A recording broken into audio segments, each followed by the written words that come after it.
Film No Time to Die akhirnya rilis setelah kurang lebih ditunda selama 1,5 tahun.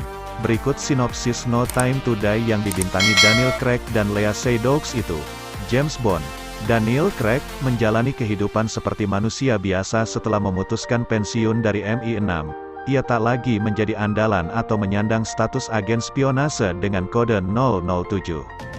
Kini Bond kerap menghabiskan waktu sehari-hari dengan kekasihnya, Madeleine Swan. Lea Seydoux. Mereka hidup bahagia, terlebih ketika berlibur ke kota Matera, Basilicata, Italia. Liburan itu menjadi petaka ketika Bond diserang Spectre, organisasi yang ia lawan dalam beberapa tahun terakhir. Ia menduga Swan terlibat dalam serangan itu karena hanya dia yang mengetahui keberadaannya. Tanpa pikir panjang Bond langsung mengakhiri hubungannya dengan Swan. Ia bahkan menyatakan tidak ingin bertemu lagi meski Swan berharap bisa bertemu kembali dengannya di kemudian hari. Kehidupan Bond mendadak sepi. Ia kemudian pindah ke Jamaika dan selama 5 tahun tidak menjalin hubungan dengan siapapun karena sebenarnya memang masih mencintai Swan.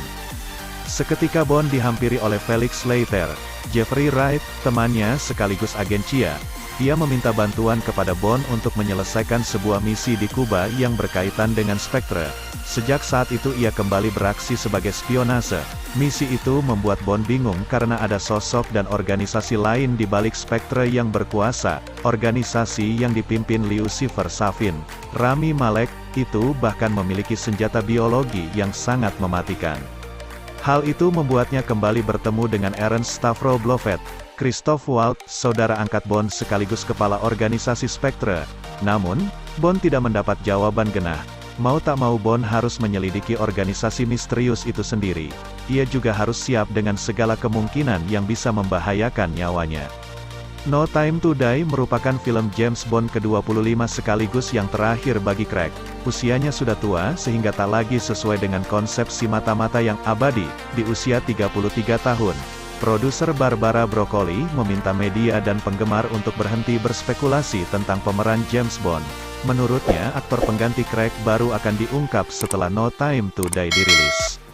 Ia bahkan mengaku tidak buru-buru memikirkan pengganti aktor Daniel Craig sampai tahun 2022. Broccoli ingin Craig menikmati waktu untuk selebrasi usai pensiun.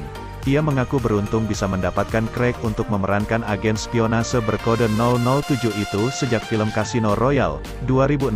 Kala itu Craig menggantikan Pierce Brosnan yang terakhir membintangi Die Another Day, 2002. Broccoli merasa penampilan Craig selama ini membuat tim di balik layar benar-benar bisa mengeksplorasi kehidupan emosional Bond, termasuk konflik dan kompleksitas dalam karakter Bond itu sendiri. Jangan lupa like, comment, and subscribe video kami agar kami bisa berkembang dan bisa membuat video-video menarik lainnya.